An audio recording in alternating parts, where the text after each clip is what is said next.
What's up guys, series of 11 Gauge Recordings and welcome back to a brand new video. Today we'll be checking out one of my mixes for the band called Treble Puns. They're a post-rock / electronic band right here from Bangalore. I would love for you guys to check out my approach to mixing this song.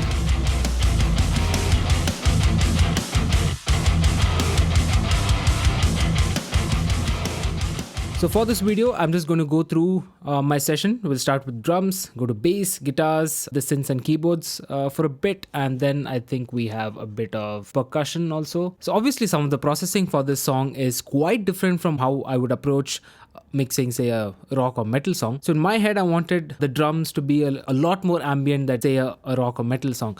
So the way I mixed the rooms and overheads are quite different. So a little bit of how this song was recorded. The drums were recorded in Audio Academy right here in Bangalore. Files were sent to me and we took it from there. Moved on to the guitars, which were recorded right here using the Axe effects, and I just chose amps and cabs that fit this particular song and the particular parts of each song. The rest of the song was mostly programmed in terms of the synths, bass and all of that. I'm just going to play a part of the song so you guys get an idea of the vibe of the song, and then we'll get into how I processed it. This will surely give you a really good idea of how I approach mixing this song. I hope you guys enjoy the song. Please leave a like below if you want to support the channel, share, subscribe if you still haven't. Let's get right into it. So let's start from somewhere right over here, just before the drums begin.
Let me show you another part of the song also.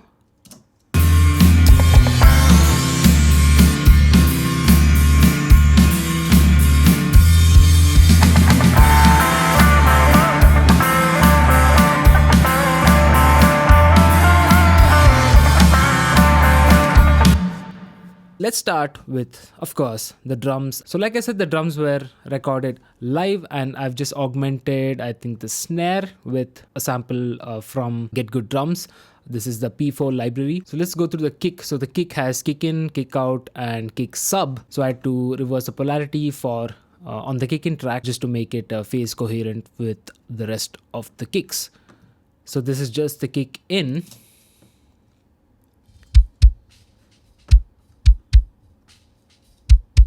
With the kick out,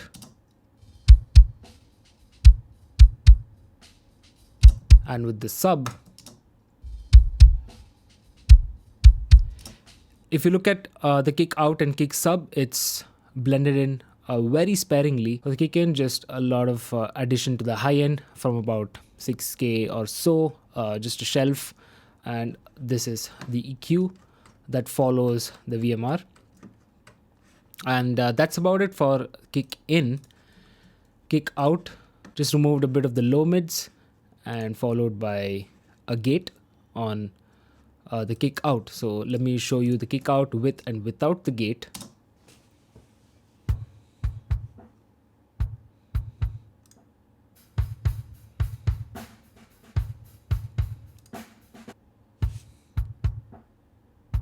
So it removes a lot of the cymbals and all of that stuff. The sub basically annihilated all of the high end from this track.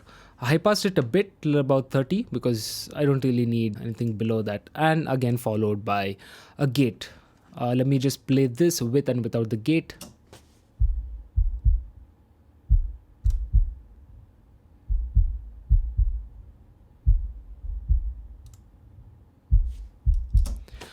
Especially when it's low pass, you don't really need the gate, but I think I would have added the gate before adding the low pass and then just forgot to remove it. But it's alright, it's not affecting the track much, so it's cool. This is the kick track altogether. Let me show you the plugins on the kick aux. A little bit of console saturation, a bit of bump on 65 Hz, around 2 dB, bit of compression, and that's followed by a bit of EQ again. So let's listen to just the kick now.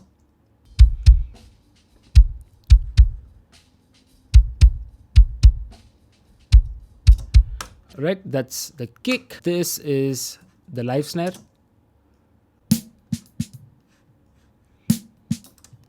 So on this, again, a gate, quite a drastic increase, a shelf from 7.5, added a bit of 173 from that, high lift and low lift from the custom series. Let me just bypass this plugin and show you how the snare sounded without any processing. I'm just also bypassing the plugins on the snare aux.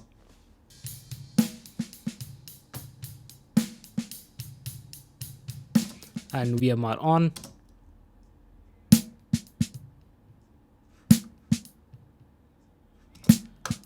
Great, so now let's move on to the sample. High-end boost, removed a bit of around 800 and added a bit of 200. That's about it.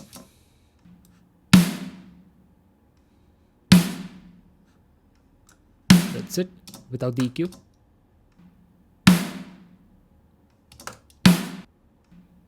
Lot of body added to the snare, and along with the live snare, this is how it sounds.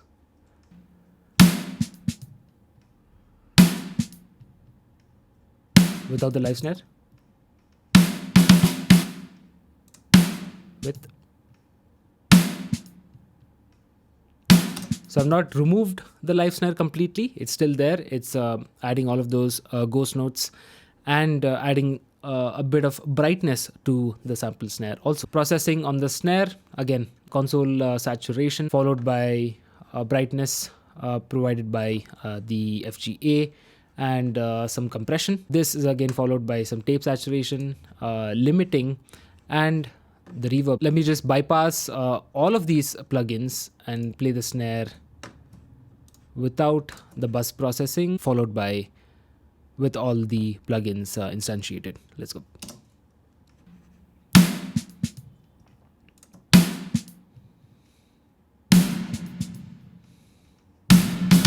So a lot of body that's added. The limiting is just like clamping down on the initial attack of the snare. I don't think there'll be much going on here. Let's just have a look.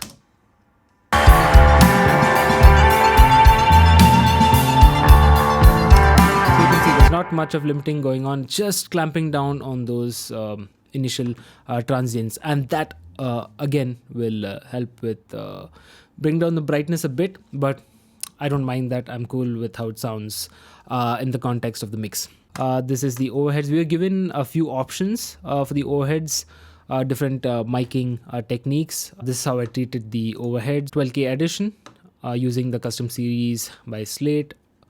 Removed a bit of 600 and used the FG116 Blueface, adding a bit of compression. So let's just listen to the overheads.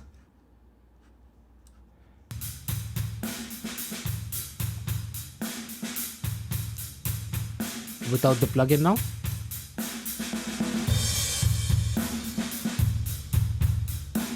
Back in.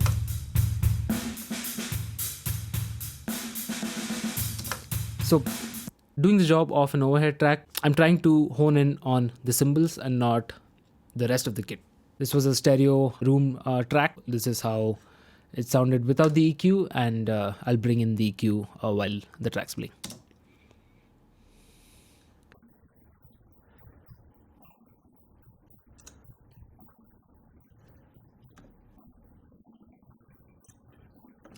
Alright, and there's a mono room track too. I use more of the mono room track than the stereo room track. There's just a bit of compression and EQ going on here, very simple. Bypass the plugins on this track. Check it out without these two plugins.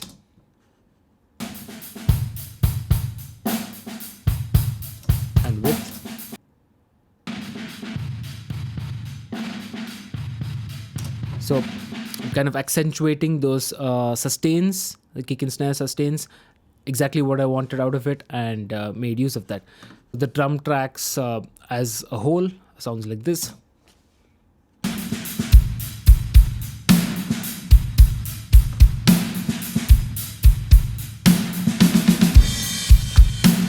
On the drum bus, just a bit of EQ, gray compression. I mean, my go-to basically for drums. Just use the sidechain high passing to about 61.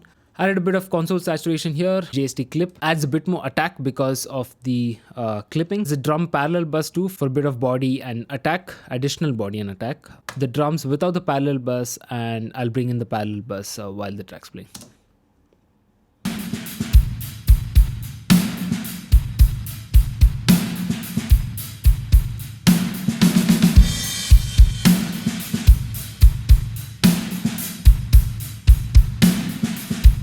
So the parallel bus soloed sounds like this.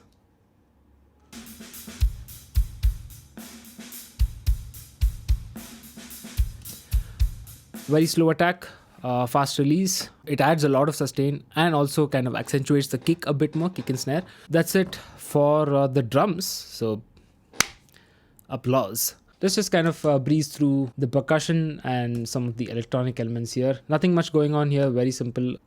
Yep, gongs. There's just a bit of bus processing going on for all of these percussion tracks. Yep, some weird sounding drums, high pass and low pass, and removed some of the high mids from here. Let's just listen to these electronic drums without all of these plugins.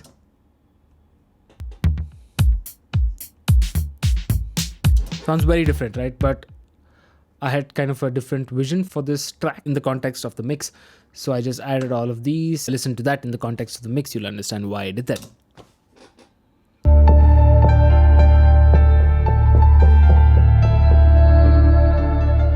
This is the main bass over here. Let's just have a look here. Just decreased a bit of 800 and some 100. It was kind of boomy at the beginning. Again, some low pass because I want this area of the frequency band to be occupied mostly with cymbals and all of that stuff. Most of the work is done on bass group. Channel strip plugin, bit of EQ, compression going on here. Just added a lot of around 75 hertz saturation, compression, EQ over here, max bass action, a little bit of a notch at around 168, and finally a limiter. Let's just listen to the bass without all of these bus processing, and I'll bring it in.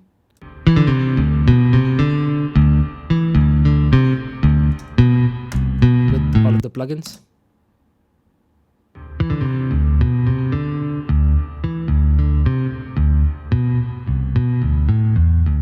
So a lot of lows added, a lot of brightness decrease actually, and that was intentional. I didn't want a lot of brightness from the bass. That's it for the bass. Let's move on to the guitars. Guitars very simple. One guitar pan left, another guitar pan right. Nothing on the individual tracks themselves. EQ doing nothing.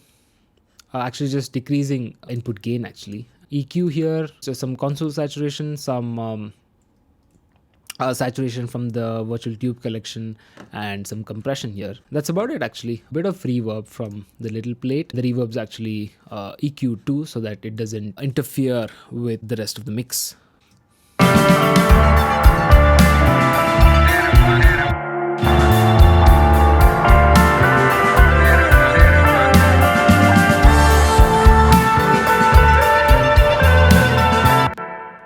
All right. There's a bunch of synths and keyboards going on here. I don't think it's necessary to go through each one of them. So all I did was listen to the combination of all of these keyboards and synths and just adjusted the levels so that you accentuate certain tracks and you don't accentuate certain tracks. And it's all with volume and faders. Actually, I didn't even use faders here. I used the clip gain here.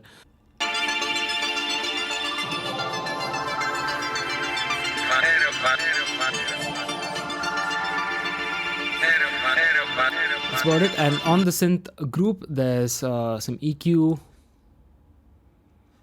saturation, EQ, a bit of air for some extra brightness, bomber for a little bit of compression and saturation, and a distressor for some compression.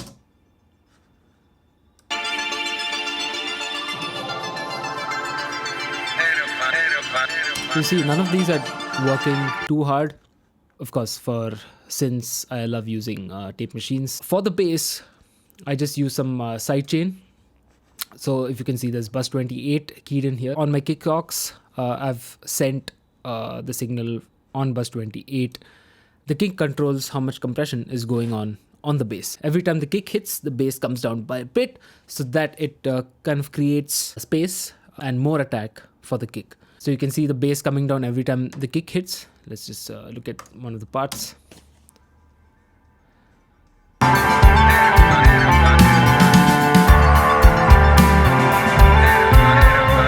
Now let's just get into my mix bus processing. This is kind of standard for most tracks. Some 12K, a 12K shelf, removed a bit of 400, and high pass at about 33. Also removed a bit of 600. The FG red. The red gives the track a bit of, it's like a pillow for the entire track. Console saturation, I use the RC tube because that sounded best to my ear, and bit of shimmer, very less. Stereo imager, again used in a very subtle way, just 1.25. VTM, I use this on most of my bus processing. Graphic EQ, just removing a bit of 370. VMR, I'm just increasing the level of the track. And this is my final limiter. And that's about it for my mix bus processing. That's basically a gist of this mix session. I mean, there's a lot of other stuff going on in terms of plugin automation, volume automation. I hope you guys learned something from this. Check out the band if you still haven't. They're called Treble Puns from Bangalore. I'll leave a link in the description below. You can check them out there. Please don't forget to leave a like below and subscribe to the channel if you still haven't. And I'll see you in the next video. Cheers.